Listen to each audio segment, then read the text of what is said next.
नमस्कार, आदाब, सत श्री अकाल, जय भीम, जोहार। मेरा नाम है नवीन कुमार। सवाल बहुत सीधा है, आखिर हत्यारों, रेपिस्टों, मंचलों से मोदी को इतनी मोहब्बत क्यों है, यहां तक कि उनके अपने बाप दादाओं से भी ज्यादा। क्या आप यकीन करेंगे कि सैकड़ों महिलाओं की जिंदगी से खिलवाड़ करने वाले दरिंदे प्रज्वल रेवन्ना का डिप्लोमेटिक पासपोर्ट आज तक मोदी ने रद्द नहीं किया है। जिस प्रज्वल रेवन्ना के लिए वोट मांगते हुए मोदी ने कहा था कि मेरा हाथ मजबूत करने के लिए इस आदमी को मजबूत बनाओ, उसे भारत से भागे हुए लगभग 1 महीना हो चुका है। 26 अप्रैल को दूसरे चरण के मतदान के तुरंत बाद से वो देश छोड़कर भागा हुआ है। वो भारत सरकार से मिले डिप्लोमेटिक पासपोर्ट पर भागा है, लेकिन घूम घूम कर मीडिया वालों को भारत की मजबूती पर प्रवचन दे रहे विदेश मंत्री एस जयशंकर लगातार उसे बचा रहे हैं। प्रज्वल रेवन्ना पर यौन उत्पीड़न, इसके सैकड़ों वीडियो रिकॉर्ड करने, धमकाने और साजिश रचने के गंभीर आरोप हैं। कई महिलाओं ने सामने आकर इसकी शिकायत दर्ज कराई है। उसने घर में झाड़ू पोछे का काम करने वाली औरतों से लेकर नौकरी की उम्मीद लगाए बैठी छोटी छोटी लड़कियों और अफसरों तक को नहीं छोड़ा। लेकिन मोदी ने एक बार भी नहीं कहा कि रेवन्ना को हम फौरन देश लेकर वापस आएंगे और सजा दिलाएंगे, उसे कानून का सामना करना ही होगा।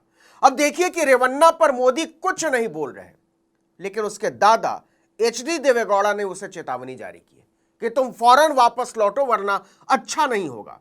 देवेगौड़ा ने कहा, मैं प्रज्वल रेवन्ना से रिक्वेस्ट नहीं कर रहा हूं, बल्कि उसे चेतावनी दे रहा हूं।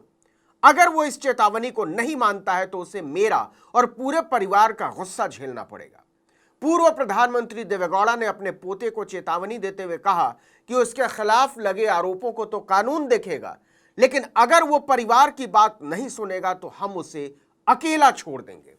उन्होंने कहा, अगर मेरे लिए तुम्हारे मन में थोड़ी भी इज्जत बाकी है तो तुरंत भारत लौट आओ और आत्मसमर्पण कर दो। देवेगौड़ा ने कहा, मैं ये भी साफ कर देना चाहता हूं कि इस मामले में पुलिस की जांच में मेरे या मेरे परिवार की तरफ से कोई दखलंदाजी नहीं की जाएगी। इसे लेकर मेरे मन में कोई भावना नहीं है। मैं सिर्फ उन लोगों को न्याय दिलाने के बारे में सोच रहा हूं जिन्हें प्रज्वल के कारनामों की वजह से तकलीफ हुई है। दूसरी तरफ मोदी एकदम चुप्पी साधे हुए हैं। जो काम वो 2 मिनट के भीतर कर सकते थे वो ये कि रेवन्ना का डिप्लोमेटिक पासपोर्ट रद्द करें। लेकिन लगता है मोदी प्रज्वल रेवन्ना से इतना प्यार करते हैं कि उसे कोई तकलीफ नहीं होने देना चाहते हैं। और ऐसा नहीं है कि वो केवल प्रज्वल रेवन्ना को तकलीफ नहीं होने देना चाहते, रेपिस्टों, दरिंदों को सजा होते देखकर उनका दिल बैठ जाता है, लगता है। याद होगा आपको, आजादी के अमृत महोत्सव का पहला फल मोदी जी ने किसको चखाया था? बिल्किस बानो के दरिंदों को। गुजरात सरकार ने बाकायदा सुप्रीम कोर्ट में हलफनामा देकर बताया था कि मिलॉर्ड, हमने तो मोदी जी की सरकार से पूछकर सबको छोड़ा था। सजा याफ्ता लोग थे, उम्र कैद की सजा काट रहे थे। उन दरिंदों ने गर्भवती औरतों तक को नहीं छोड़ा था।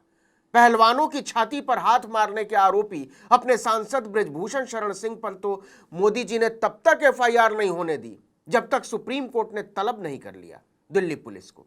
अब देखिए कि वही दिल्ली पुलिस स्वाति मालीवाल के मामले में उछलती घूम रही है, फुटबॉल की तरह।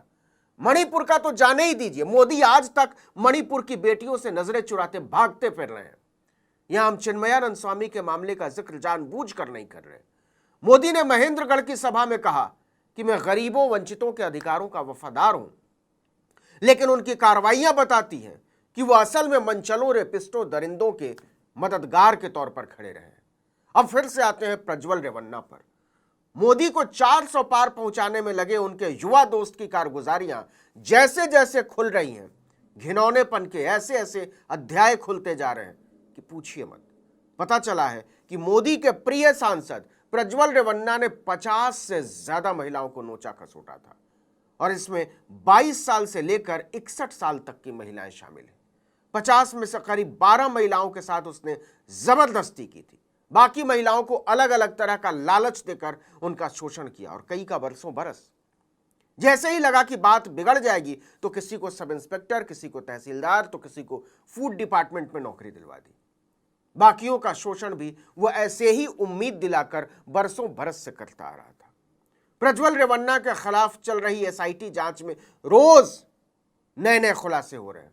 इसकी गंभीरता का अंदाजा इसी से लगाइए कि केवल 3 महिलाओं ने आगे आकर खुद शिकायत दर्ज कराई है। बाकी सभी महिलाओं से एसआईटी की टीम खुद जाकर मिल रही है और बाकायदा गोपनीयता के साथ उनके बयान दर्ज कर रही है। एसआईटी का कहना है कि यह काम जितना मुश्किल है उससे ज्यादा संवेदनशील, क्योंकि किसी भी तरह से यह महिलाएं अपनी पहचान सामने नहीं आने देना चाहती। उन तक पहुंचना भी आसान नहीं है। वीडियो में महिलाओं की तस्वीर के आधार पर उनका पता लगाना कि वो कहां है, क्या करती हैं, अपने आप में एक मुश्किल काम है पुलिस के लिए। सामने आने के बाद भी ज्यादातर महिलाएं रेवन्ना परिवार के प्रभाव से डरी हुई हैं और कुछ ये कहकर निकल जाना चाहती हैं कि उनके और प्रज्वल के बीच सहमति से संबंध बने थे, इसलिए हम शिकायत नहीं करना चाहते। कुछ पीड़िताओं को तो सीधे धमकाया जा रहा है। जिन 3 महिलाओं ने आगे बढ़कर खुद एफआईआर दर्ज करवाई है, उनमें से 2 को धमकी मिली है। एक महिला को सरकारी स्कीम से घर मिला है, उसको कहा जा रहा है कि तुम्हारा घर वापस ले लिया जाएगा। जो डरावना है वो ये कि जिन महिलाओं के वीडियो वायरल हुए हैं वो अपने अपने घरों से गायब है। एसआईटी की जांच में सामने आया है कि प्रज्वल के पास जो भी महिला पहुंचती थी वो लालच देकर या डराकर उन्हें शिकार बनाता था। प्रज्वल इन महिलाओं को पैसे भी दिया करता था। कई बार यौन उत्पीड़न के दौरान वो सबका वीडियो बना लेता था और इसके जरिए उन्हें ब्लैकमेल करता था। बाद में किसी को कुछ बताने पर वीडियो घर वालों को दिखाने की धमकी देता था। यह सब कुछ 2019 से चल रहा था। और जो सबसे ज्यादा हैरानी की बात है कि इन सब के बारे में पता होने के बाद भी प्रधानमंत्री नरेंद्र मोदी ने न केवल जेडीएस के साथ तालमेल किया, बल्कि प्रज्वल रेवन्ना के लिए वोट मांगने खुद हसन भी गए। एनडीए के सिर्फ प्रज्वल रेवन्ना, इनके लिए आपका हर वोट मोदी को मजबूती देगा।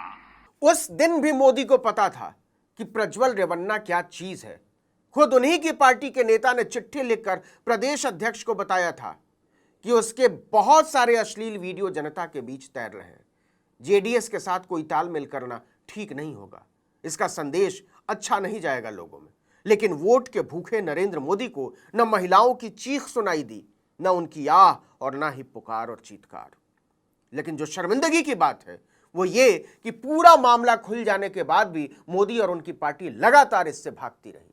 संदेश खाली पर गला फाड़ने वाले मोदी और उनकी पार्टी ने रेवन्ना पर चुप्पी साध ली, और न केवल चुप्पी साध ली बल्कि यह पक्का किया कि चुनाव खत्म होने तक किसी भी तरह से रेवन्ना भारत ना आ सके, उससे पूछताछ ना हो सके, पुलिस उसको पकड़ ना सके।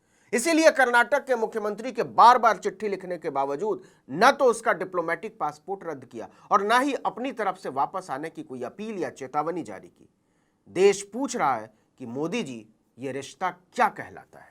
इस वीडियो में इतना ही, लेकिन अगर आपने आर्टिकल 19 इंडिया को अब तक सब्सक्राइब नहीं किया है तो फौरन कीजिए, बेल आइकॉन दबाइए, घंटी जैसी आकृति लाइक कीजिए और कमेंट करके बताइए हमारा वीडियो आपको कैसा लगा। हमारा ट्विटर हैंडल है article19_India और मेरा ट्विटर हैंडल नवीन जर्नलिस्ट। नमस्कार।